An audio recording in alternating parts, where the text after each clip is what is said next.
Good morning. Good morning, fellow people.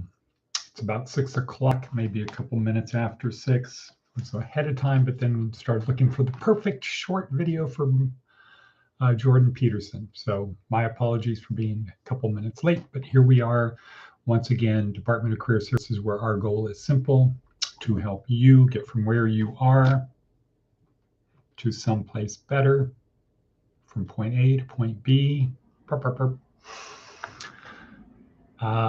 by incorporating better habits in your life along 4 dimensions: physically, mentally, emotionally, and spiritually. Good morning, Matt. I will be talking to you later today, but I think you should be ready to go late morning or early afternoon. We're waiting for the escrow to close, so we only do one thing. Good morning, what a bevy. You tell me. I don't know. You tell me. What a bevy. Okay, so once again, as you all know, our goal is just to help you get from where you are to someplace better. How do we do that? Well, we do it through repetition. That's how we do it, through repetition. But to incentivize and reward you, we have our worksheet that has the experts that give you the tools that if you implement them, it will help you on your journey. All right. So let's get into it. Description down below. This is Friday, big day. So I want to get right into it. The theme of today is, what if you accepted the fundamental reality of life? And what is the fundamental reality of life? According to Jordan Peterson and the major religions of the world, the fundamental reality of life is that life is suffering marked by malevolence, tragedy. That's the fundamental reality of life. We don't live in a pleasure bubble. And we sort of talked about this in class last night. The goal of life is not happiness. Happiness cannot be pursued. And so today's TED Talk not motivational video is Viktor Frankl. Right, he knows something about happiness. Life is not about happiness, it's about the pursuit of meaning, according to Viktor Frankl. Jordan Peterson would say it's not about happiness. And an example he gave is when they ask people who have kids, are you happy? People who don't have kids, are you happy? The people who don't have kids generally say they're happier. And the false conclusion to arrive at would be, if you want to be happy, don't have kids. Wrong. It's not about happiness. Everybody intuitively, instinctively knows it's a good thing to have kids, and you're not happy because you have to take care of them, because things could go wrong. You have a lot more to do. But anyway, that's not, or that's part of our theme for today. However, I want to tell you a story about what happened yesterday morning, and have you always be ready. This is now going to be a fundamental thing of life, because what has become acceptable behavior, so we as people mimic what goes on around us. So when we are given news that our politicians can't be trusted, they use tools as weapons. The law, which is supposed to be a tool to create a more civil society, becomes a weapon to hurt people who don't agree with you. That just becomes normal. That's the new rules of the game. So you got to be prepared in these rules. Well, earlier in the week, I watched a Huberman thing that talked about the importance of direct, bright sunlight early in the day, like when the sun is low on the horizon. So yesterday, I decided, after I did Zippeton, that I would go for a walk up Simpkins. And as I'm walking up Simpkins, I noticed there's a car stopped in the street in front of the trailer park. And as I'm walking, closer to it, then it starts coming towards me. And then I get not far from it, and a car comes up behind me and sort of boxes me in. And out of the other dark vehicle, like a SUV type of thing, out jumps the head, the director of planning for Nye County, the director, and two more guys get out of the car. Can you imagine what kind of power I must have before 7:30 in the morning to have the director of planning and two, I'm just going to label them as morons. I don't know them personally, but I'm just going to say morons because they lost their way. All of them lost their way. They know what they knew what they did was wrong, but they didn't think about it. They just went along. So anyway, and then out of the other vehicle pops the sheriff's department detective.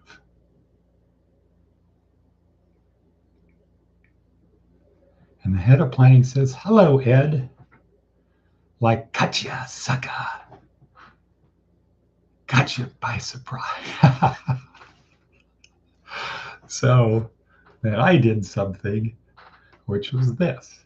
Well, as they're doing this, I'm on my phone. I'm going to camera, video, start.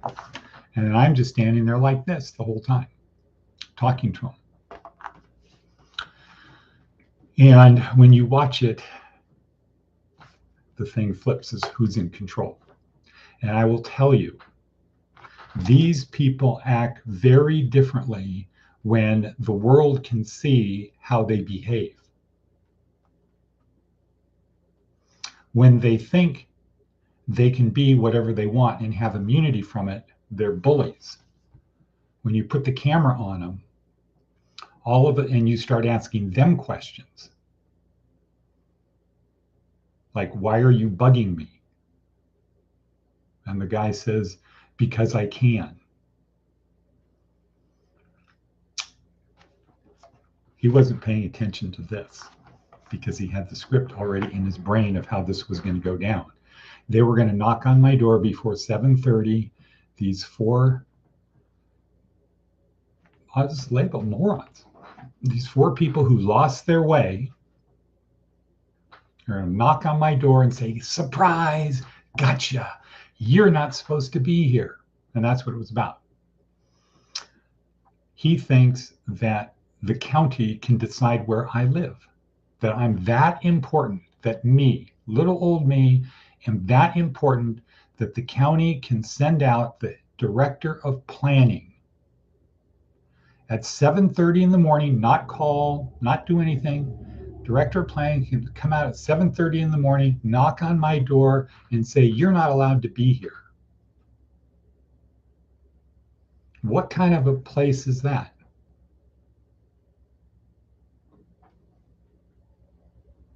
But then when the camera's on them, "Why didn't you guys call me?" Well, because we need to establish where you. I could tell you where I live. My driver's license can tell you where I live. I can live here. You didn't call me. No, that's not true. And then you see the detective. I don't have a message. No. And it's so my message to everyone: when you get confronted by anybody who's in a position of authority, record the conversation. Why? Because then all of a sudden their rational thinking brain should kick in and say, I have to treat this person properly.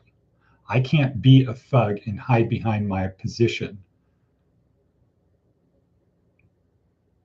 If we had Board of County Commissioner people that were actually doing their job, they would censor this person. You don't send people out at 7:30 in the morning to raid somebody. What is the impact on the people who live around here? What do they think about me when the cops are knocking on the door asking whether I live here? What is my involvement? What does that do for my reputation here when they go talking to other people? I don't know. What? Wow, the cops are here. Yeah, he just keeps to himself. Maybe he's a murderer. Maybe they're looking at him because he's going to commit a crime. He's a terrorist. He's a sex offender. He's whatever. They don't have the right in a just society to do that. Calling up other people. Hey, I need you to come down. Hey, Mr. Frank, I need you to come down to the station to answer some questions. Can you tell me not about where does the guy live? Well, I heard he got in an altercation with this guy. What was that about? He's working with somebody over here. Can you give me their number? Because I want to call them. What does that have to do with supposedly where I'm allowed to live?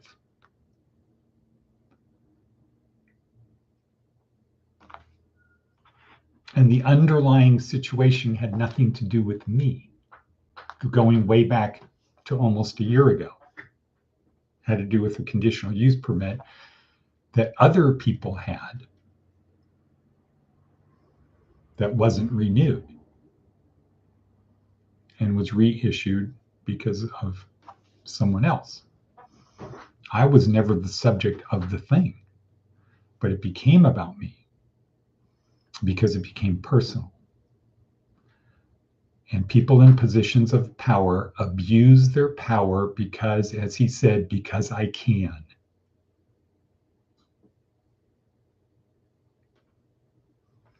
So I would say, wake up, people. Wake up. Because when you have, the interesting thing, when I talk to other people about this guy, this head of planning, people say a lot of things, but nobody ever says he's intelligent. Nobody ever says he has a high IQ. They'll defend him by saying things like, he's a good guy. Or they'll defend him by saying, he's not a bad guy. Nobody ever says he's intelligent. Nobody ever says he's good for the community, for the long-term vision of this community. They mainly say he's associated with somebody who else is in a position of power. Oh, well, you can't really mess with him because he's associated with this other person.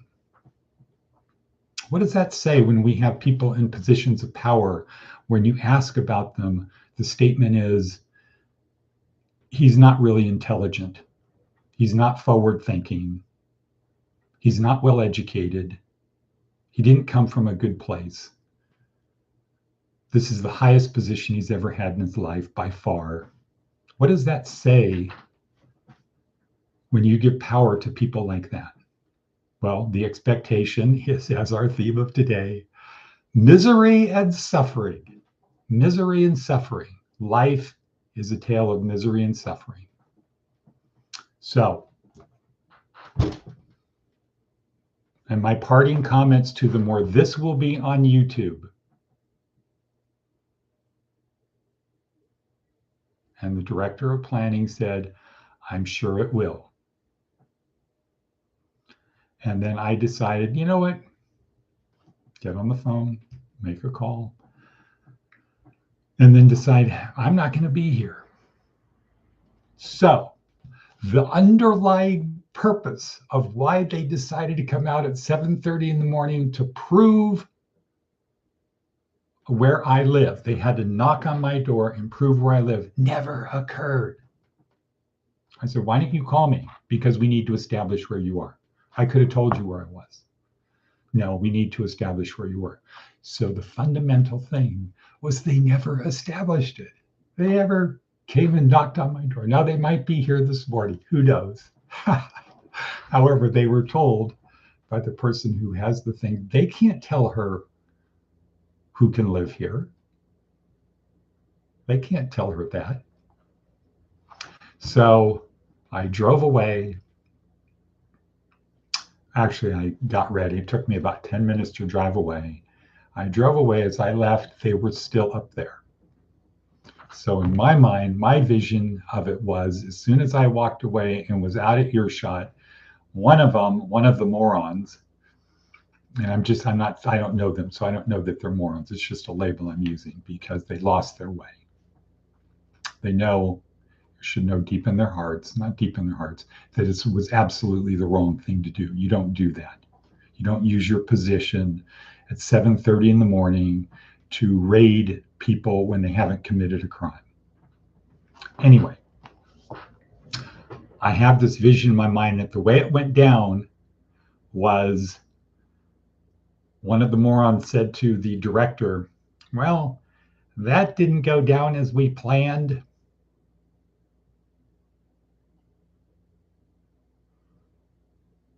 I'm sure they were expecting that they were going to be high-fiving each other after knocking on my door, thinking they were waking me out of bed. Oh, what's going on?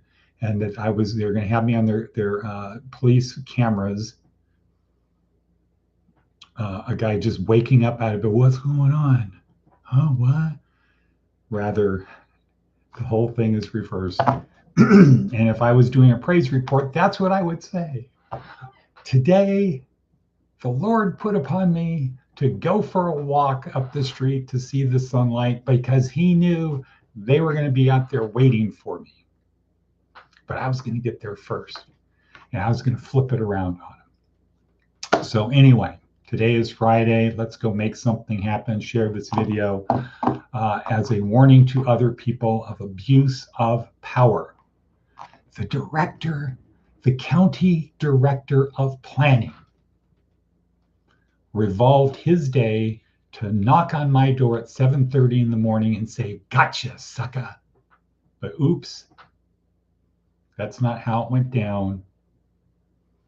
And so we're going to edit this thing and get the most exposure, putting together maybe a GoFundMe to really boost this thing so it gets 1 million hits, to bring attention to how poorly citizens, normal people can be treated if they decide that's what they're going to do. Sheriff's Department, Planning Department. So with that, let's go out and make something happen. Nurture and share the kingdom of heaven within you. And I will say goodbye for today, people. Have a good day.